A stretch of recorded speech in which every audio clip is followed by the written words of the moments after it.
Well, my name is Randall Arauz. I'm a Costa Rican biologist. I operate an NGO here in Costa Rica called CREMA, the Center for the Restoration of Endangered Marine Animals. We work with sea turtles and sharks, and I also work with a group in San Francisco called Marine Watch International, and that's where I do most of my international policy work.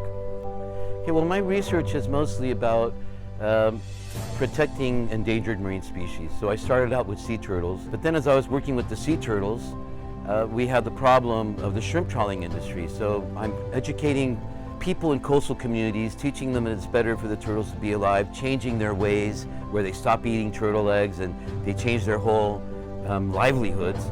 But then they would also get upset because they would think, well, we're helping here, but all these dead turtles are washing up on the beaches, and these turtles are washing up on the beaches because they're being caught by shrimp trawlers. So this annoys the locals who are changing their ways, and the turtles are still getting killed. So when I started working with the shrimp trawl industry, trying to find sustainable ways to trawl for shrimp, there's turtle excluder devices, so there is a way in which you can catch shrimp without killing turtles. But then the only problem is you got to use the technology, and the technology exists, but the shrimp trawlers wouldn't use them. And we probably can't take fishing boats out of the water. That's very hard politically, but we can create marine protected areas. We can't protect the whole Pacific Ocean, and it's unrealistic to think we're going to get rid of a whole bunch of longline boats, but we can say these are the critical areas, these are the essential habitats, and these are the places we have to leave alone so that these species can replenish.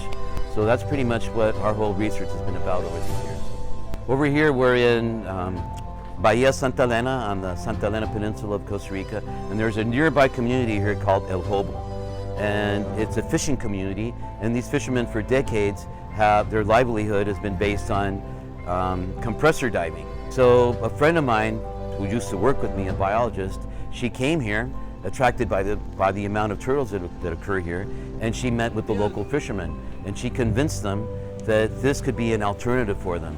If they learned how to catch turtles with these nets, and if they learned how to be parabiologists, like to record the information, and because you don't need to go to school and be a biologist to measure and weigh a turtle and to catch them. And these guys are really good at this because they've done it, their life. So then now they work for this NGO that was created by my friend, and it's called Equipo Tora Carey, which means the green turtle hawksbill team.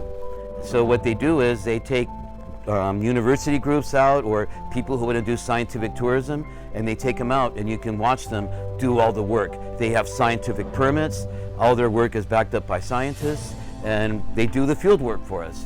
So this is also a way that they can make some extra income, because if we combine this with tourism, then tourists who are interested in the science can come see how the science is done by locals, and this way we take the pressure off the fishing. This way they don't have to dedicate their life to fishing anymore, but they can use these turtles in a more sustainable way. The work we do with Tora Carey, or they've been trained to do what we call in-water sea turtle monitoring.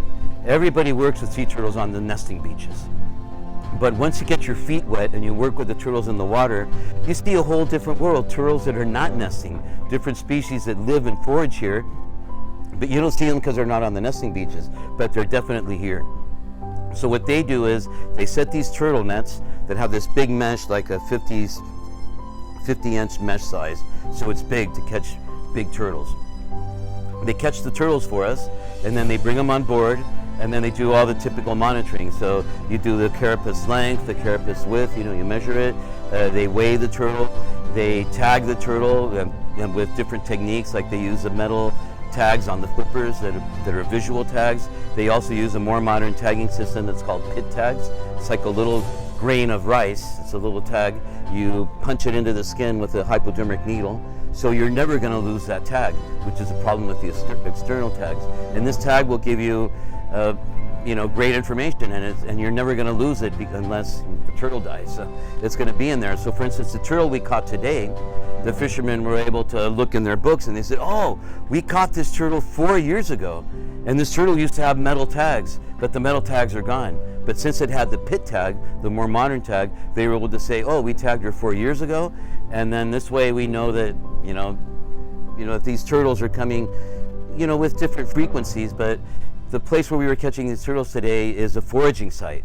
It's not a nesting site. So we get turtles from different seasons, of different species that swing by here and probably stay here for a couple of weeks. They feed and then they take off. So, you know, this is a great service that these guys do because they live here and they come here and they monitor the turtles like every 2 weeks.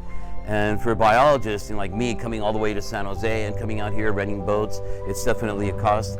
But they can do it for a fraction of the cost, and they get all the scientific, professional information we need. So it's a great assistance, and when we can bring volunteers or students over to work with them, it's also an alternative source of income. And that's the way that we can keep them distracted from fisheries. Because fisheries right now, you know, they're depleted. It's a bad business, and lots of times they go out and they can't even make ends meet.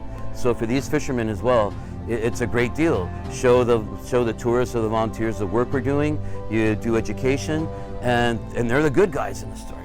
What we want to determine is the importance of these sites, because, you know, if it's the same population of turtles that's always using this site, it's one thing. But if we're seeing that different populations of turtles that don't nest here, but that are coming from different regions are using this site, then it just, you know, gives the site more biological importance. Right now, at least, we're lucky enough that this particular area, this bay we're in right now, and that little bay where we caught the turtle, they're both protected under the national park. So at least we know now nobody's fishing them, nobody's molesting them, but that's what we obtain when we get this type of data. We have to prove how important the sites are, because, you know, before we know this, you know, you want to go out there and save the whole Pacific Ocean. You want to save all the turtles, but that's not feasible. So our work as scientists is to find out which are the most important, essential areas to protect. So if we can identify a site where different species are coming in to feed from different populations, and it's continuous, it's always happening, like this turtle was here 4 years ago, and now it came back now, not to nest or anything, but to forage, then these are the sites we need to protect. That's the value of our research. Well, as the director of a small Costa Rican non-government organization, we rely heavily on donations. That's our sole source of income. And sometimes you got good years, sometimes not as good. And doing this kind of research is expensive. We have to hire boats, which is expensive. We have to buy tags, which are expensive. Some tags are much more expensive than others, like satellite tags.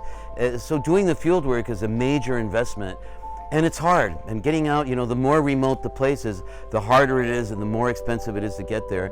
And monitoring requires constant monitoring. It doesn't work if you monitor 1 year, then the next year you don't. You have to have like a program where I'm going to come here every 3 months or every 6 months, and you got to abide by that program. And it's tough getting the resources. And that's where the collaboration with groups like Sea Keepers comes in so handy, because we can get on a boat like this with the resources it has to offer, or even just coming to a place like this, we're saving all this money, and then we have the resources from these boats to use, like the skiffs, getting out there, picking up the fishermen. So it saves an incredible amount of money. We get work done that otherwise would be really, really difficult for us to do, really expensive, and sometimes we can't even do this work even though we need to do it, but we can't because we don't have the resources. Yeah, it's incredible for us to have these type of collaborations, because we can really get the work done, and, you know, the animals like that.